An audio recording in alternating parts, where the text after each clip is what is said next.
But I wanted to do an additional video for people who maybe are really short on money, and maybe they've got some time. In this starter situation where it would click but it wouldn't crank, it can be a situation where it's not getting power through this wire. It's not bringing power in from the battery going through to the starter itself. The solenoid comes together and bridges the power from your main battery connection to the starter, and it also pulls the gear out. The problem isn't that it's not pulling the gear out, it is. The problem is that the contacts inside are corroded and not allowing power to pass.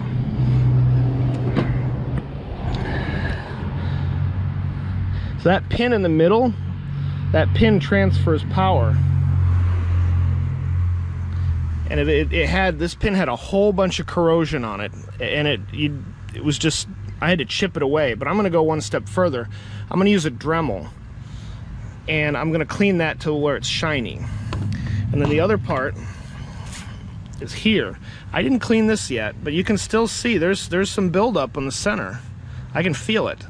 That buildup is preventing a solid power flow connection. So when I'm done with this is going to be clean, like brand new clean, and this pin inside is going to be brand new clean. And that is actually the problem with this starter. It's not the starter itself. So I just wanted to share that with you guys.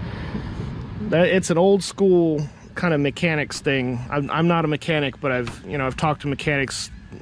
I had crappy cars 30 years ago when I was in high school, so I talked to a lot of mechanics about stuff, and that's one of the things that they were telling me.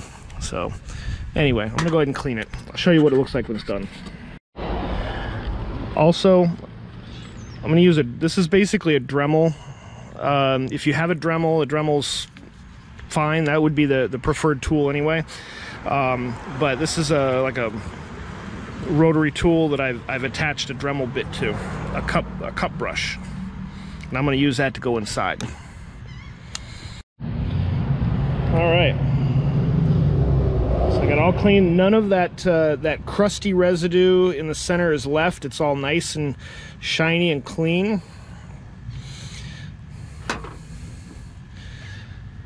The same thing. It's a little hard to see internally, but I cleaned it up with the Dremel really good. So all it takes is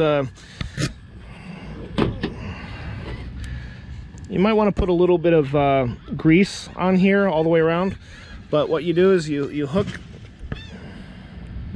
it in, boom, like that,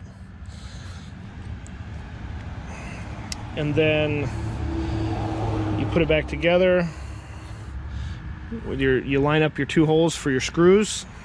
You want to make sure the shorter stem is on the bottom, and then we're going to push it on and tighten the bolts down, and it'll be good to go.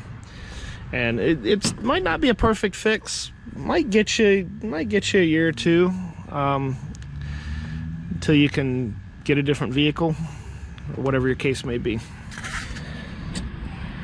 All right, so there we go. We got it back together.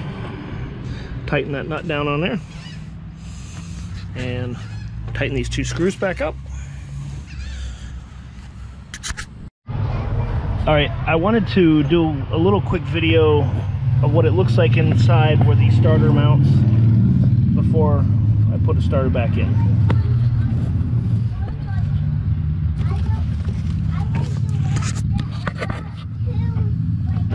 So you see the teeth. The teeth, that's your flywheel. That's where the gears from the starter will engage, and that's they look I don't know, fairly clean.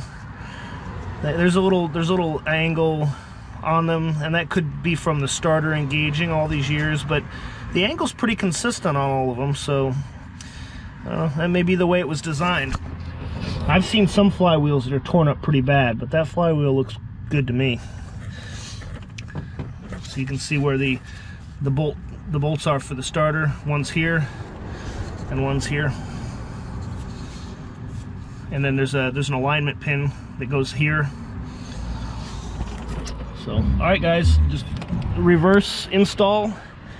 I don't have the bolt specs on the cables. You might have to look online for that, for tightening all the bolts back up.